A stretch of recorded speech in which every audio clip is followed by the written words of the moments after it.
Assalamu alaikum ji. Today we will discuss the plot structure of the play The Jew of Malta. We will see it critically.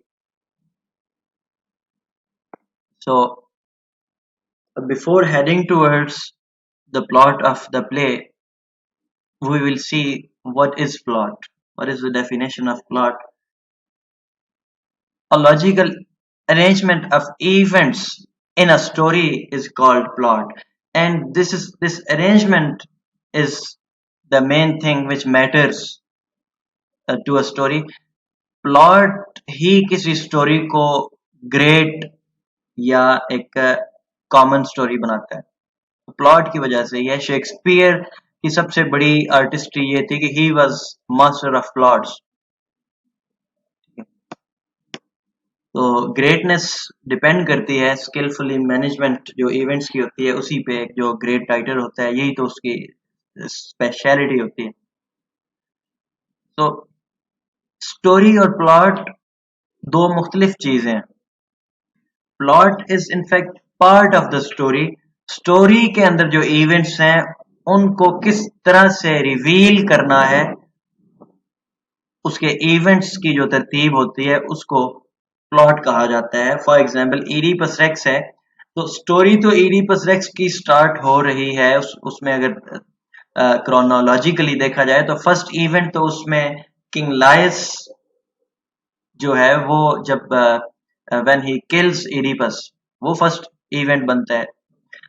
लेकिन Sophocles begin करता है play को उसके almost last से, final scene से, final event से, जो एक मेजर इवेंट है स्टोरी का। That is why the this particular play achieved a height of fame.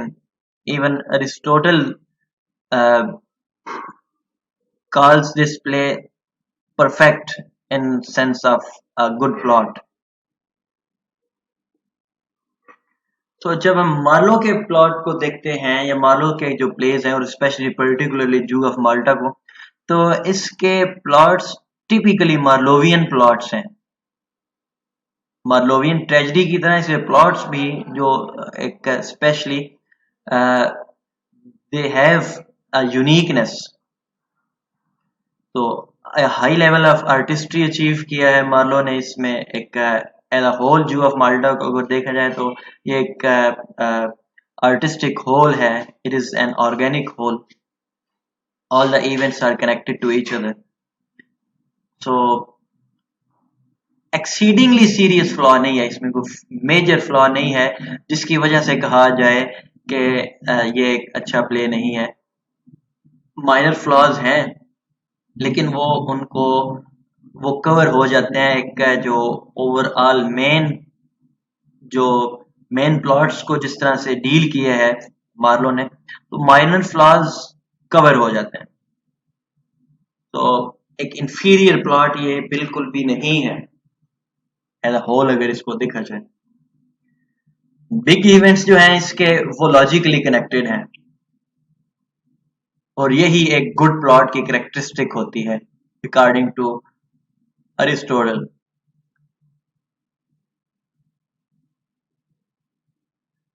तो अगर अब हम इसका अगर अपेरेंट स्ट्रक्चर देखा जाए प्ले का, तो 5 एक्ट्स हैं इसमें। All the acts are interlinked and interdependent. Interlinked इस तरह से होता है कि एक एक्ट कोई इंडिपेंडेंटली कोई सेंस नहीं देता। It is connected to other acts. एक एक्ट दूसरे एक्ट को प्रम्प्ट करता है, ठीक है। That is called interdependence and interlinked. तो स्टोरी इसकी जो है वो एक सेकुलर सोसाइटी की स्टोरी है इन विच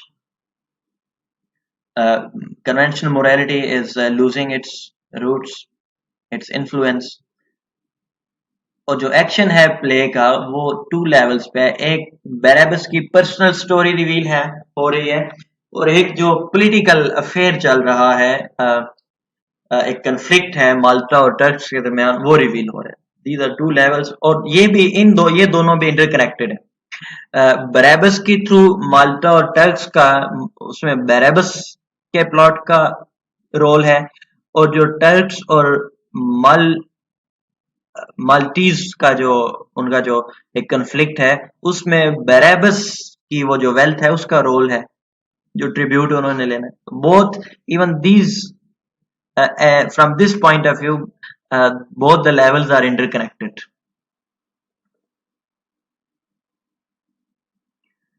फिर एक स्पेशलिटी है कि करेक्टर्स इसमें बिगिनिंग में ही इस तरह से इंट्रोड्यूस हुए हैं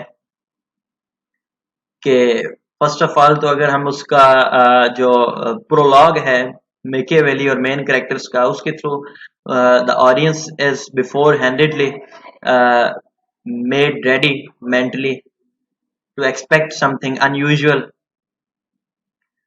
फिर जो एक्शन है प्लॉट का, उसके एक्शन में भी जो टर्किश फ्लीट है फॉर एग्जांपल, वो इंट्रोड्यूस इस तरह से हो गया है, जब in the very first scene Barabas is discussing about his ships, तो वहां पे एक मर्चेंट आके टर्किश फ्लीट के बारे में इन्फॉर्म करता है। तो उस हवाले से उसने बड़े अच्छे तरीके से उसको मैनेज किया है, हैंडल किया है। सिमेट्रिकल है। सिमेट्रिकल प्लॉट क्या होता है कि जो इवेंट्स जिस तरह से रिवील हो रहे हैं उनमें सिमेट्री है। सिमेट्रिकल प्लॉट जो होता है वो कन्वीनियंस प्रोवाइड करता है ऑडियंस को उसे फुली कंप्रिहेंसिवली अंडरस्टैंड करने के लिए। तो इसमें एक तो सिमेट्री है, जो जो एक स्विच ऑफ वेल्थ है from Barabas to Ferneze and then from Ferneze to Barabas and then again Barabas loses his wealth, एक ये सिमेट्री है। तो फिर इवेंट्स, अब एक नेक्स्ट इवेंट जो आ रहा है, that event is result of cause and effect, deterministic plot है। एक इवेंट अगले इवेंट की रीजन बनता है, और वो इवेंट खुद भी किसी और इवेंट का रिजल्ट है। तो a single event is also a cause and also at the same time is result of some previous event. That is why the events are logically connected. So prepared in advance is in a sense that Marlowe worked on the plot beforehandedly. He knew that there will be a conflict between Maltese and Turkish government. तो उसने जो first event है, एक example के तौर पे, जो merchant inform करता है बराबस को टर्किश फ्लीट के बारे में, अब उसको लॉजिकली पहले से ही मार्लो ने उसको उसके माइंड में था। He has very artistically handled all the events in a comprehensive manner. अच्छा, यहाँ पे इस प्लॉट के अंदर जो पॉलिटिकल कंटेक्स्ट है, जो कन्फ्लिक्ट चल रहा है माल्टा और टर्की के दरमियान, वो पॉलिटिकल कंटेक्स्ट फॉल्स है, वो फैक्चुअल हिस्ट्री पे बेस्ड नहीं है। वो political context merely as a tool सिर्फ काम कर रहा है, जो कि बराबस का पार्ट है, वो जो मैकियावेलियन हीरो या Machiavellian philosophy he wanted to explain through this play. तो इस प्ले के अंदर उसने सिर्फ इस पॉलिटिकल कंटेक्स्ट को एज अ टूल इस्तेमाल किया है। ये एक टेक्निक है। तो यहाँ पे भी एक जीनियस रिवील हो रहा है कि वो he was an able dramatist. तो एक्चुअल रिलेशन नहीं है हिस्ट्री के साथ उस पॉलिटिकल कंटेक्स्ट का। इस तरह का कोई इवेंट माल्टा और टर्की के दरमियान या ऑटोमन एम्पायर के दरमियान नहीं हुआ ट्रू हिस्ट्री में। So this political context was merely introduced for the sake of plot. That is why उसको कोई एक ज्यादा prominence उसको नहीं दी गई। बल्कि अगर हम देखें तो ज्यादा prominence जो plot है, वो जो conflict बराबस का चल रहा है, उसको दी गई है। उसका main plot है, main story उसकी है। It is a subplot. लेकिन this political context cannot be separated from the main plot of Barabbas. Barabbas की जो स्टोरी है, या जो उसकी फिलॉसफी, वो जो उसकी एक पॉलिसी, रेनेसांस मैकियावेलियन पॉलिसी है, जिसके थ्रू वो उसने सब कुछ वो किया है, रिवेंज लिया है, उसको सेपरेट नहीं किया जा सकता इस पॉलिटिकल कंटेक्स्ट का, बिकॉज वो रिवील ही इस पॉलिटिकल कंटेक्स्ट में हुई है। अगर ये पॉलिटिकल कंटेक्स्ट क्रिएट ना करता, मान लो, तो how could Ferneze capture the wealth of बराबस?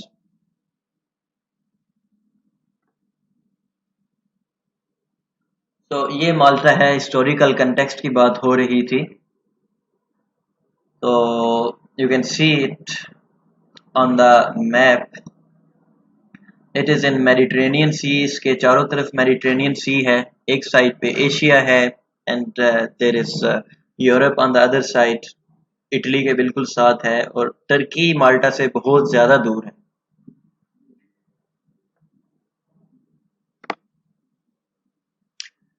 अगर थ्री यूनिटीज को देखा जाए प्लॉट के हवाले से, तो उसमें यूनिटी ऑफ प्लेस को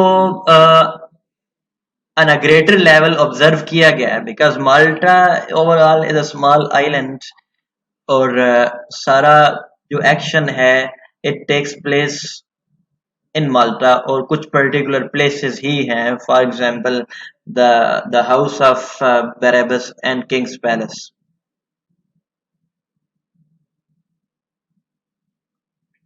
एक्शन जो है वो वन है, यूनिटी ऑफ एक्शन मौजूद है, एक प्लॉट है, कोई अनलिंक्ड सब प्लॉट इस तरह के नहीं है जो कि मेन प्लॉट के साथ लिंक्ड ना हो। तो एक्शन लॉजिकल है, they are interconnected and interdependent, which shows that the action is a single whole. Unity of time को वायलेट किया गया है। अरिस्टोटल कहता है कि सिंगल रेवोल्यूशन ऑफ सन में इन इन अदर वर्ड्स 24 आवर्स में खत्म होना चाहिए उसका वो जो एक्शन का जो टाइम है। लेकिन यहाँ पे we see there are several days, even 1 month गुजर जाते हैं। इन सब क्वालिटीज के बावजूद, खूबियों के बावजूद, वी कैन नॉट से the plot of the play the zoo of Malta is a perfect plot. एक तो जो बराबस क्विकली रिकवर होता है, वो जो उससे उसकी वेल्थ ले ली गई है, और इतनी तेजी से अगर रियलिस्टिक वर्ल्ड के अंदर ऐसा नहीं होता। एक ये छोटा सा, but these all flaws are minor flaws, ये कोई मेजर फ्लॉज नहीं है, ये बात माइंड में रखिएगा। जो एक सिंगल होल है प्ले का, उसको वायलेट ये फ्लॉज हरगिज नहीं करते। सो अदर फ्लॉ ये है कि एक इस लेवल का एक जो बिजनेसमैन इतना बड़ा है, एक रेपुटेशन है उसकी, वो एक स्लेव, और वो स्लेव जो अभी उसने बिल्कुल freshly he has bought the slave, वो अपने जो टॉप सीक्रेट्स हैं वो इस तरह से डिस्क्लोज नहीं किए जाते। एक जो पुराने जो कंपेनियंस होते हैं उनसे भी बड़ा एक, it takes time to share the most personal and deep secrets. He was somebody new, a stranger, in other words, वो है। और बरेबस अपना सारा पास्ट और अपना प्लान उसके साथ शेयर कर लेता है। This is a minor flaw. Abigail's sudden decision to become a nun, ये सेकंड टाइम की बात हो रही है, it's not first time. Abigail turns a nun twice in course of the plot. First time when she recovers the wealth of Barabbas, and second time she is disappointed by the behavior of Barabbas. वहां पे एक suddenly वो जो decide कर लेती है एक none बनने के लिए, वो अनरियलिस्टिक इस तरह से है कि there was a whole long upbringing, she was raised by Barabbas, by her son, by her father. और जो बिलीफ्स इतने लंबे अरसे तक हमारे माइंड में रूट्स पकड़ लेते हैं, वो इतना फौरन बंदा इस तरह से इतनी आसानी से एग्री नहीं हो जाता कि अपना रिलीजन ही छोड़ दे। इसको हम अपने कंटेक्स्ट में देख लें कि अगर हमारे सोसाइटी में कुछ भी हो जाए, इस पर हमारी सोसाइटी में किसी के साथ कोई कितनी भी ज्यादती कर ले, अगर इस तरह का कंटेक्स्ट होता फादर एंड डॉटर के दरमियान में, तो it is unlikely that she could change her religion.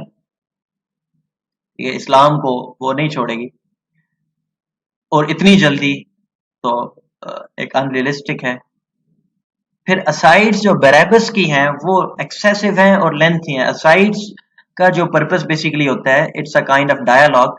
Aside वो डायलॉग होता है जो कि बेसिकली जो करेक्टर है वो बात कर रहा होता है ऑडियंस से डायरेक्टली, और वो other characters in the action of the play pretend to be unaware of those those dialogues, those monologues।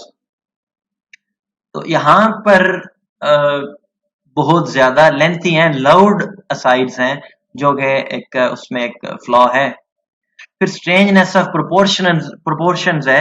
इसमें कुछ जो एक्शन है first half of the play, उसमें एक्शन बड़ा रिलेटिवली स्लो है। इतना स्लो तो नहीं है, लेकिन जितनी तेजी से action second of the half of the play, जितनी तेजी से वो डेवलप होता है, जो डेवलपमेंट्स फास्ट रैपिड डेवलपमेंट्स हैं वो फर्स्ट हाफ में नहीं है। तो ये प्रोपोर्शंस को सही बैलेंस नहीं उतना उसको किया गया।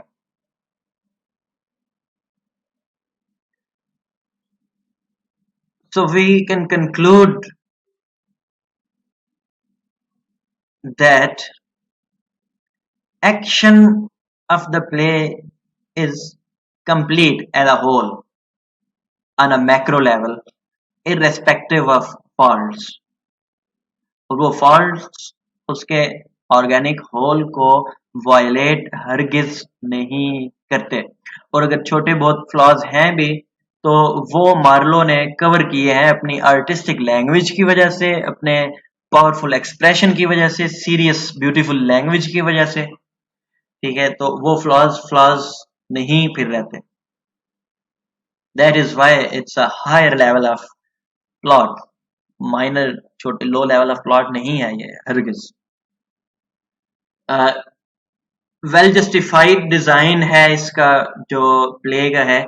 जस्टिफाइड इस तरह से कि उन पर्टिकुलर सर्कमस्टांसेस में अगर हम पॉलिटिकल, रिलीजियस, हिस्टोरिकल और जियोग्राफिकल कंटेक्स्ट अगर देखें, तो उस कंटेक्स्ट के अंदर वो जस्टिफाइड है प्लॉट।